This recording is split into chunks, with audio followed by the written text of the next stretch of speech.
Hello friends, welcome back to my channel. ನಾನಿವತ್ತು ನಿಮಗೊಂದು ಒಳ್ಳೆಯ ರುಚಿಕರವಾದಂತಹ ವೆಜ್ ಫ್ರೈಡ್ ರೈಸ್ನ ಸುಲಭವಾದ ರೀತಿಯಲ್ಲಿ ಯಾವ ರೀತಿ ಮಾಡ್ಕೋಬೋದು ಅಂತ ಅಂದ್ಬಿಟ್ಟು ತೋರಿಸ್ಕೊಡ್ತೀನಿ. ದಯವಿಟ್ಟು ನನ್ನ ವೀಡಿಯೋನ ಕೊನೆಯವರೆಗೂ ನೋಡಿ, ಸ್ಕಿಪ್ ಮಾಡಬೇಡಿ. ಒಂದು ಬಾಣಲಿಗೆ ನಾನಿಲ್ಲಿ ಒಂದು 2 ಸ್ಪೂನಷ್ಟು ಎಣ್ಣೆಯನ್ನು ಹಾಕ್ಕೊಂಡು ನೋಡಿ, ಈ ಸೈಜಸಲ್ಲಿ ನಾನು ಪನ್ನೀರನ್ನು ಕಟ್ ಮಾಡಿ ಇಟ್ಕೊಂಡಿದ್ದೆ.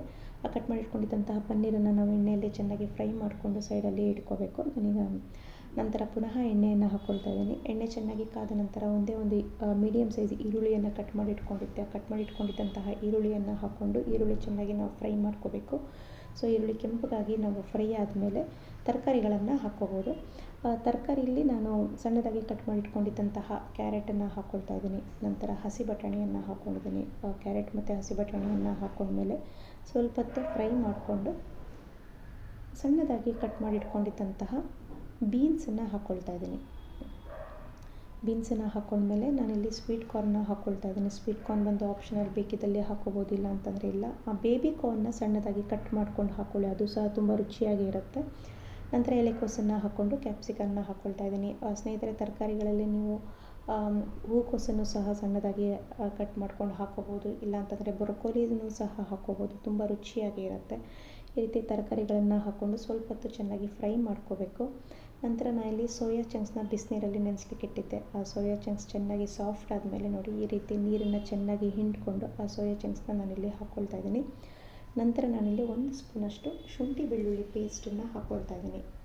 ಶುಂಠಿ ಬೆಳ್ಳುಳ್ಳಿ ಪೇಸ್ಟನ್ನು ಹಾಕ್ಕೊಂಡ್ಮೇಲೆ ರುಚಿಗೆ ತಕ್ಕಷ್ಟು ಉಪ್ಪನ್ನು ಹಾಕ್ಕೊಳ್ತಾ ಇದ್ದೀನಿ. ನಂತರ ಚೆನ್ನಾಗಿ ಮಿಕ್ಸ್ ಮಾಡಿಕೊಂಡು ಸ್ವಲ್ಪ ಹೊತ್ತು ತರಕಾರಿಗಳನ್ನು ಬೇಯೋದಕ್ಕೆ ಬಿಡಬೇಕು.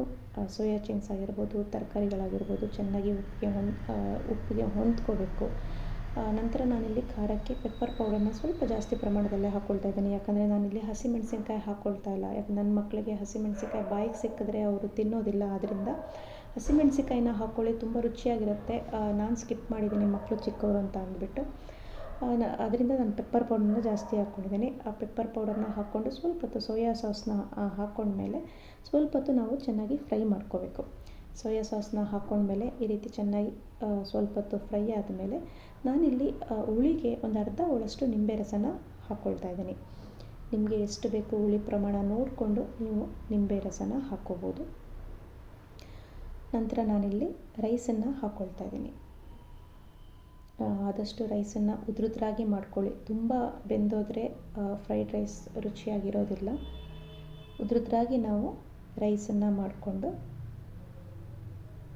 ಚೆನ್ನಾಗಿ ಮಿಕ್ಸ್ ಮಾಡ್ಕೋಬೇಕು. ಈ ರೀತಿ ರೈಸನ್ನು ಚೆನ್ನಾಗಿ ಮಿಕ್ಸ್ ಮಾಡ್ಕೊಂಡ್ಮೇಲೆ ಕೊನೆಯದಾಗಿ ನಾನು ಪನ್ನೀರನ್ನು ಕಟ್ ಮಾಡಿಟ್ಕೊಂಡು ನಾನು ಫ್ರೈ ಮಾಡ್ಕೊಂಡಿದ್ನಲ್ಲ, ಆ ಪನ್ನೀರನ್ನು ನಾನು ಫ್ರೈ ಮಾಡ್ಕೊಂಡಿದ್ದಂತಹ ಪನ್ನೀರನ್ನು ಹಾಕ್ಕೊಳ್ತಾ ಇದ್ದೀನಿ. ಕೊನೆಯದಾಗಿ ಆ ಪನ್ನೀರನ್ನು ಹಾಕ್ಕೊಂಡು ಚೆನ್ನಾಗಿ ಮಿಕ್ಸ್ ಮಾಡಿಕೊಂಡು ಸ್ವಲ್ಪ ಫ್ರೈ ಮಾಡಿದ್ರೆ almost veg fried rice ready ಆಗುತ್ತೆ. ಸ್ನೇಹಿತರೆ, ಕೊನೆಯದಾಗಿ ನೀವು ಈರುಳ್ಳಿ ಹೂವು ಮತ್ತು ಕೊತ್ತಂಬರಿ ಸೊಪ್ಪನ್ನು ಹಾಕ್ಕೊಳ್ಳಿ. ಕೊತ್ತಂಬರಿ ಸೊಪ್ಪು ಈರುಳ್ಳಿನ ಹಾಕ್ಕೊಂಡ್ರೆ ವೆಜ್ ಫ್ರೈಡ್ ರೈಸ್ ರೆಡಿ ಆಗುತ್ತೆ. ನೋಡೋದಲ್ಲ ಸ್ನೇಹಿತರೆ, ಎಷ್ಟು ಸುಲಭವಾಗಿ ನಾವು ವೆಜ್ ಫ್ರೈಡ್ ರೈಸ್ನ ಮಾಡ್ಕೋಬೋದು ಅಂತ ಅಂದ್ಬಿಟ್ಟು. ನಿಮಗೆ ಈ ರೆಸಿಪಿ ಇಷ್ಟ ಆಯಿತು ಅಂತಂದರೆ ದಯವಿಟ್ಟು ನನ್ನ ಚಾನಲ್ಗೆ ಸಬ್ಸ್ಕ್ರೈಬ್ ಆಗಿ ಆದಷ್ಟು ನನ್ನ ವಿಡಿಯೋನ ಶೇರ್ ಮಾಡಿ ಮತ್ತು ಲೈಕ್ ಮಾಡಿ. ಕೊನೆವರೆಗೂ ನನ್ನ ವಿಡಿಯೋ ನೋಡಿದ್ದಕ್ಕೆ ಧನ್ಯವಾದಗಳು.